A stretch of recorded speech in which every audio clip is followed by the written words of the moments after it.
Les amis, bienvenue, j'espère que vous allez tous très bien, très content de vous retrouver pour cette nouvelle vidéo et pour parler du changement de format de la Coupe du Monde. C'est officiel depuis hier, la FIFA officialise la Coupe du Monde à 12 groupes de 4 équipes, 48 équipes au total. On va revenir sur les changements, je vais vous donner mon avis par rapport à ça, est-ce que c'est une bonne idée, une mauvaise idée, on va passer les points positifs, les points négatifs et je vais aussi vous faire une simulation d'à quoi pourrait ressembler la Coupe du Monde à 48 équipes. Ça arrive dans un petit moment.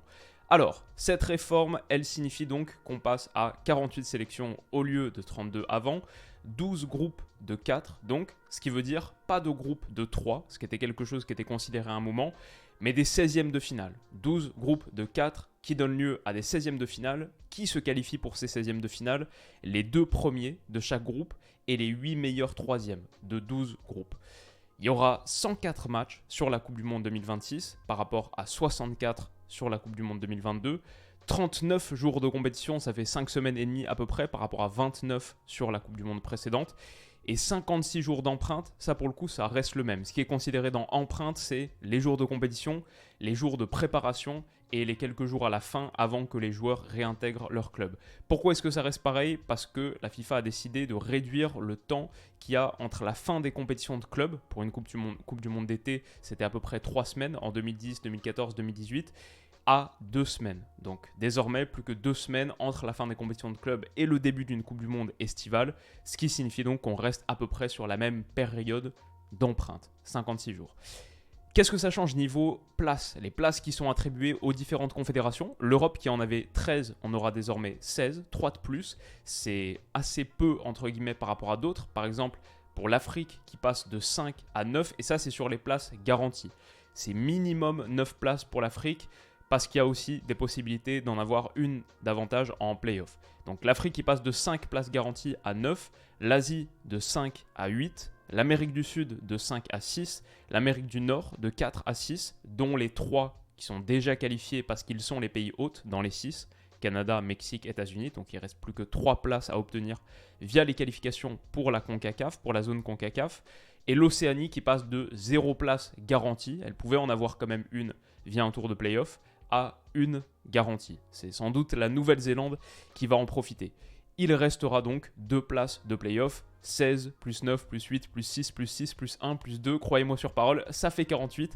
J'ai vérifié 3 fois, on aura donc ces 48 sélections-là qui seront réparties dans ces confédérations-là. Alors, mon avis, est-ce que c'est une bonne chose ou une mauvaise chose? Déjà, le point négatif, pour moi, très très fort, j'aime pas l'idée des meilleurs troisièmes. C'est quelque chose que je trouve pas top. Pas tant parce que ça enlève de la dramaturgie, entre guillemets, de la tension sur les derniers matchs, etc. À la rigueur, peut-être même on peut dire que ça en ajoute.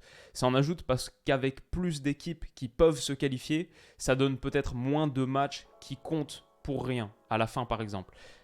Tout en gardant le bénéfice quand même de la première place. Ça reste quand même assez avantageux de finir premier.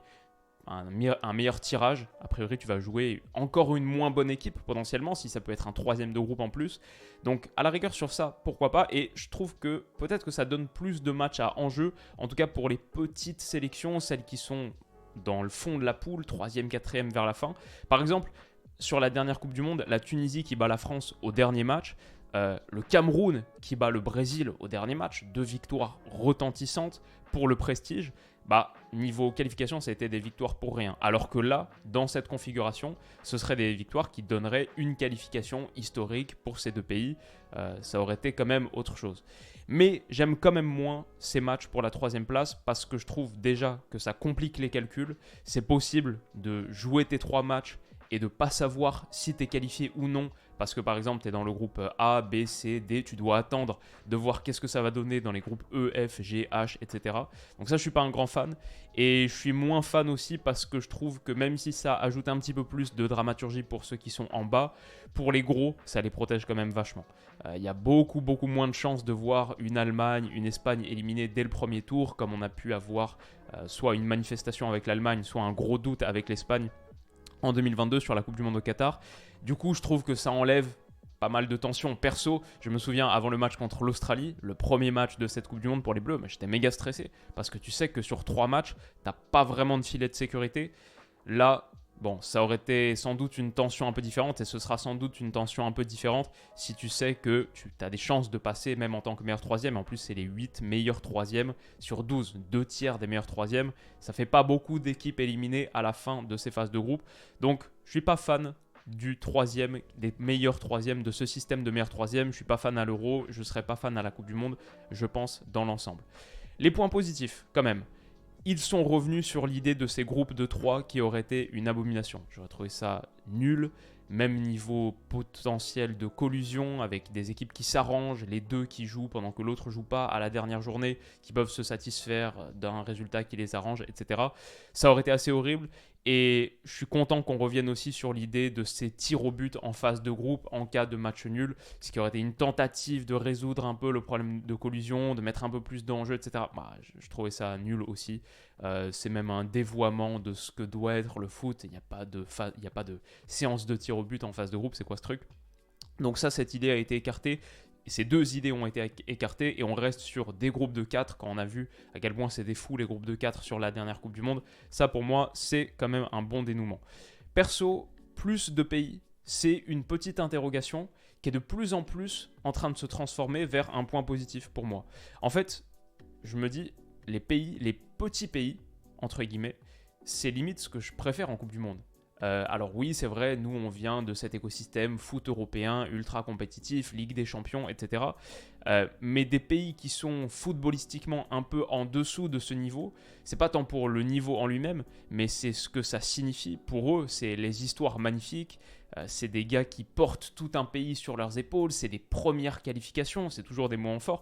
Moi quand je regarde la Coupe du Monde, c'est pas pour la qualité pure du football qui est proposé. Je vais dire quand je regarde le foot de sélection en général, c'est pas pour ça. C'est pas pour ça qu'on regarde la Coupe du Monde, l'Euro, toutes les compétitions internationales, c'est pour l'histoire, c'est pour la sensation, les émotions quoi. Et si on veut regarder du football de haut niveau, de la qualité, que ça, bah on regarde que la Ligue des Champions, peut-être on regarde que la Première Ligue. Donc pour moi déjà on est dans une équation différente quand on considère la Coupe du Monde et du coup plus de pays, plus de petits pays. Je sais pas moi les matchs de petits pays c'est ça qui me fait vibrer en fait. Moi mon moment préféré de la Coupe du Monde, bah, je crois que c'est bien la phase de groupe où on découvre plein de gars, découvre plein de petites histoires. Tu sens la tension de ces petits pays là. Donc déjà ça je vais dire c'est pas forcément pour moi de prime abord une mauvaise idée. Je vais dire aussi que pour chaque affreux Costa Rica 2022 dont on a beaucoup parlé, à la rigueur ils n'étaient pas si loin de le faire au dernier match contre l'Allemagne, et bah pour chaque Costa Rica, tu as aussi un Équateur venu un peu de nulle part, même si l'Équateur c'est pas n'importe quoi niveau footballistique, qui devient un des coups de cœur du tournoi. Donc ça nous offre aussi la possibilité d'avoir de bonnes surprises. Il faut dire aussi que 48 pays, 48 sélections sur 211 sélections enregistrées à la FIFA, ça reste quand même moins d'un quart. Donc ok, on peut quand même faire baisser un peu le niveau d'inquiétude par rapport à ça. C'est pas comme si on ouvrait à tout le monde non plus. Je trouve ça aussi ridicule que l'Afrique avait seulement 5 places et 5 places qui sont accessibles via des tours de barrage. Il y a les groupes et à la fin, tu dois quand même jouer un barrage. C'était quand même fou d'avoir un Égypte-Sénégal, Mané contre Salah, avec forcément la dernière finale de Coupe d'Afrique, avec forcément un des deux qui allait rater la qualification pour le mondial. Je trouve ça fou qu'il n'y ait pas de Nigeria, quand on connaît leur passif en Coupe du Monde, parce qu'ils perdent contre le Ghana, qui est aussi un immense morceau, pas d'Algérie, qui a été éliminé par le Cameroun, pas de Côte d'Ivoire aussi, sur le match, sur la phase d'avant, qui a été éliminé par le Cameroun, des très gros morceaux qui manquaient à l'appel, 5 places uniquement pour 57 sélections, je trouve que c'était pas assez. Et tu peux dire, ouais, bah alors on n'a qu'à réorganiser les 32 places qu'on donnait, mais tu les enlèves à qui ? Même si on considère qu'en Europe 13 c'est beaucoup, tu les enlèves à qui? Parce que l'Europe c'est quand même, il y a beaucoup de pays qui méritent d'y être et il y en a beaucoup qui l'ont raté et qui auraient sans doute eu leur place à la Coupe du Monde sur le niveau de jeu qu'ils auraient amené, sur l'effusion footballistique qu'il y a derrière ces pays, ces nations. Donc voilà, je trouve qu'il y a beaucoup de sélections qui sont actuellement laissées sur le carreau.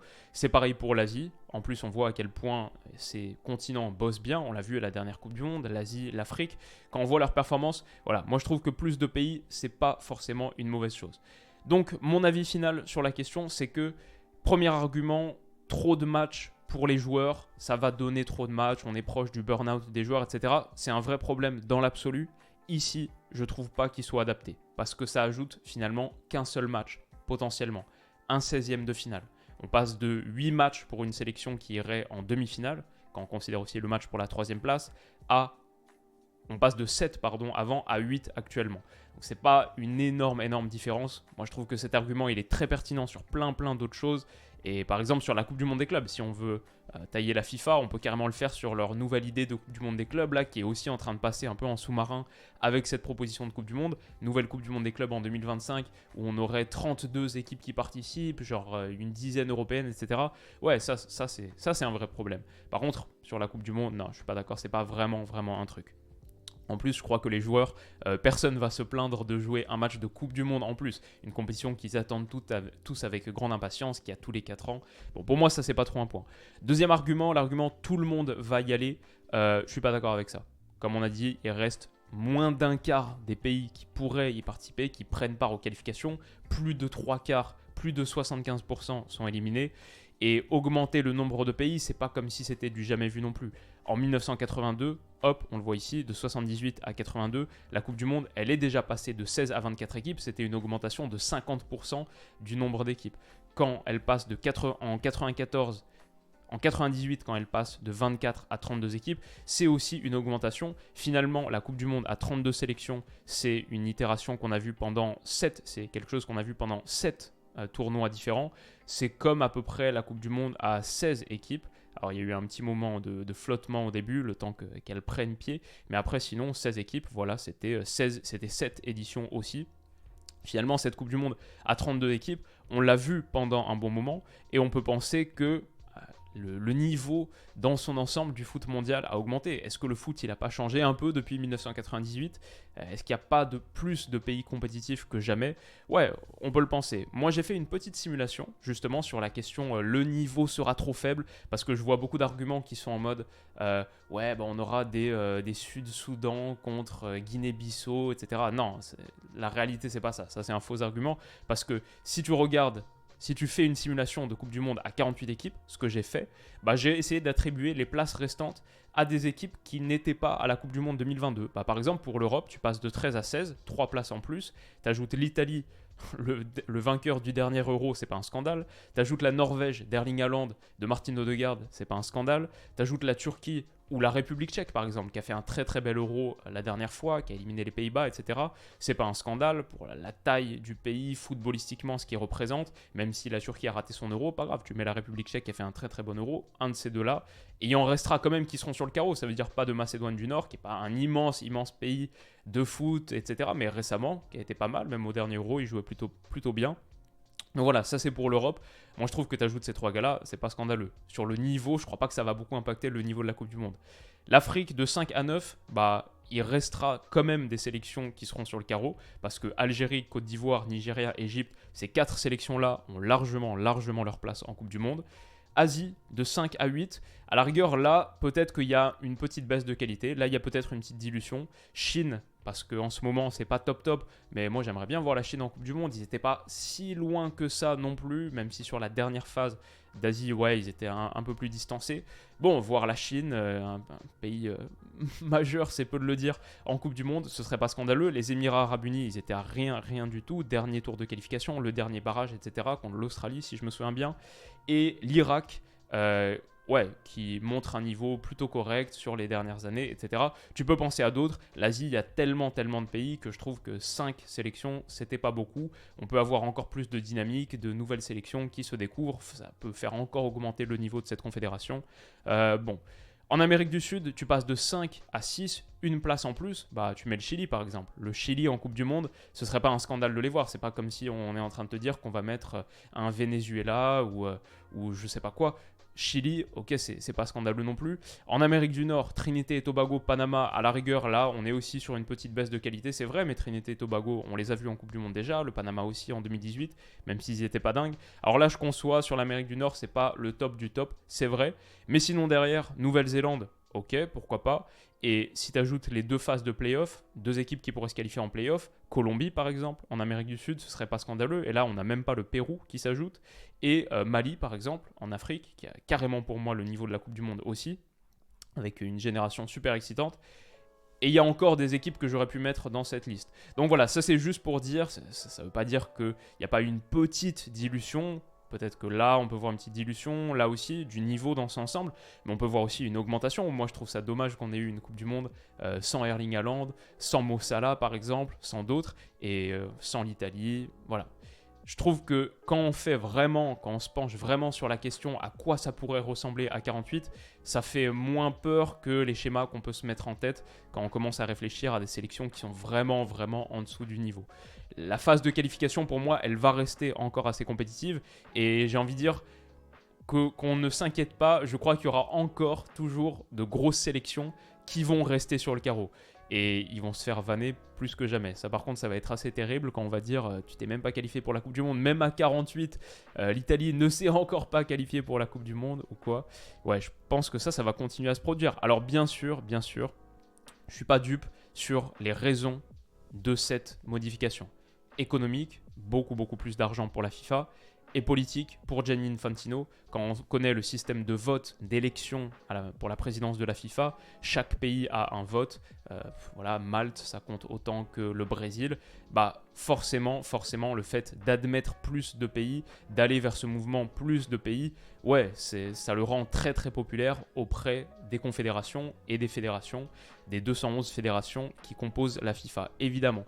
Donc je me voile pas les yeux là-dessus, mais si on enlève le fait que ça vient d'un endroit qui est sans doute moralement contestable, le résultat, la conséquence de ça, je suis pas forcément contre. Je trouve pas que ce soit une évolution qui soit si dramatique. Surtout vu qu'on conserve les groupes de 4. Les groupes de 3, cette nouvelle formule, c'est ça que je trouvais le pire. Là, maintenant, honnêtement, ça passe pour moi. Je veux surtout pas, par contre, que ce soit une étape avant une autre. Si on commence à aller vers une Coupe du Monde, genre si 2026 c'est 48 et en 2030 c'est genre 60 pays, ouais, ça c'est un problème. Non, 48, ça ferait quoi 36, ouais, 60 pays 64 pays, ouais, c'est ça. Ouais, si là, en 8 ans, on double, on passe de 32 à 64, on augmente de 100%, ouais, là, c'est vrai que ça commence à devenir problématique. 64 pays, le tableau que j'ai constitué là pour 48, je ne suis pas capable de faire quelque chose avec suffisamment de qualité footballistique. Pour l'instant, en tout cas, peut-être que le monde peut évoluer et le football peut se diffuser jusqu'au point où on est 64 sélections compétitives, mais je ne pense pas que ce serait le cas en 2030. Je ne peux pas faire ça avec 64 sélections. Donc ça, j'en veux pas, en tout cas pas en 2030. Et c'est vrai que les 16e de finale, moi j'aime bien les tours à élimination directe de Coupe du Monde. Les 8e de finale, je les trouve très excitants. En plus, il y a un peu de variété, etc. Peut-être que le problème de ces 16e de finale, un tour en plus, ça va enlever quand même un petit peu de piment. Et aussi, peut-être, c'est vrai que ces 16e de finale, si c'est des premiers de groupe contre des 3e de groupe, on n'aura peut-être pas beaucoup de surprises non plus. Mais on verra, sur un tour à élimination directe, il peut tout se passer. Je ne suis pas forcément contre le fait de rajouter des matchs de Coupe du Monde. Moi, j'adore la Coupe du Monde. Mais voilà, je me leurre pas sur d'où est-ce que ça vient. Et je veux pas de Coupe du Monde à 64. Et je veux surtout pas de Coupe du Monde tous les 2 ans. Ça, ce serait le gros truc. Si on s'achemine vers ça, si ça c'est juste une étape préliminaire avant la Coupe du Monde tous les 2 ans, ok, alors ça c'est un problème. Mais en l'état, actuellement, la formule qu'on me présente là, j'y suis pas si opposé que ça. Et je dirais même, j'y suis pas opposé. Je trouve par exemple que l'Euro à 24, je trouve ça plus problématique que la Coupe du Monde à 48. Si on réfléchit juste mathématiquement, une seule confédération, 24, l'ensemble du monde, la planète foot, composée de 211 sélections, 48, est-ce que c'est si choquant que ça ? Moins choquant que l'Euro à 24. Je ne sais pas ce que vous en pensez. Je suis sûr qu'il y a plein d'opposants. Et même moi, je pense que je l'étais à la base, avant de réfléchir vraiment au projet sur la Coupe du Monde à 48. Qu'est-ce que vous en pensez par rapport à l'Euro à 24 ? Est-ce que vous trouvez que la Coupe du Monde à 48, c'est plus choquant que l'Euro à 24 ? Et est-ce que vous trouvez que c'est choquant tout court ? On n'est pas obligé de comparer à d'autres. On peut penser que c'est choquant dans l'absolu, que les deux sont choquants. Dites-moi ce que vous en pensez en commentaire. Comme je vous dis, moi, je viens plutôt d'une position à la base réfractaire, parce que tout ce qui est amené par Gianni Infantino, j'ai pas confiance. Tout ce qui est amené par la FIFA, j'ai pas confiance. Maintenant, quand je me penche vraiment sur la formule, peut-être qu'ils ont été aussi assez habiles en maniant bien le truc, en présentant d'abord cette formule dégueulasse des groupes de 3, c'était ignoble. Et maintenant, après une Coupe du Monde qui a été réussie du point de vue sportif, enjeu, tension, les matchs étaient très excitants. Maintenant, dire, ok, en fait, on va faire la phase de groupe à 4, peut-être que c'est juste de la manipulation politique depuis le début. que c'était ce qu'ils avaient prévu depuis le début et qu'ils ont utilisé le bon timing de cette Coupe du Monde qui a plu à beaucoup pour faire passer cette mesure. Je sais pas, peut-être qu'elle serait passée de toute manière parce que nous, on n'a pas vraiment notre mot à dire. Hein. C'est les fédérations qui votent et les fédérations, forcément, elles ont plus de chances de voter pour un projet qui les inclut, qui a plus de chances de les inclure. Mais quand tu vois la situation de l'Afrique avant cette réforme et après, je trouve que c'est plus logique, beaucoup plus logique. Et il n'y a pas que pour eux. Dans l'ensemble, je trouve qu'il y a quand même de bonnes choses dans cette réforme et ouais, j'y suis pas fondamentalement opposé. Dites-moi comment vous voyez les choses en commentaire. Et voilà, c'était le sujet d'actu, j'avais envie de revenir dessus. Sans doute qu'il y aura plus de choses à dire dessus dans les jours qui viennent, dans les semaines qui viennent. Mais voilà, pour l'instant, c'est ça. Prenez soin de vous les amis et on se retrouve très très vite ce soir pour l'analyse de Real Madrid-Liverpool. Et dans les jours qui viennent, demain pour la liste de Didier Deschamps, vendredi, le petit live, tirage au sort des quarts de finale de Ligue des Champions, ma réaction aussi, etc. Il y a plein de trucs qui arrivent dans les jours qui viennent, donc soyez là. Prenez soin de vous et à bientôt. Bisous.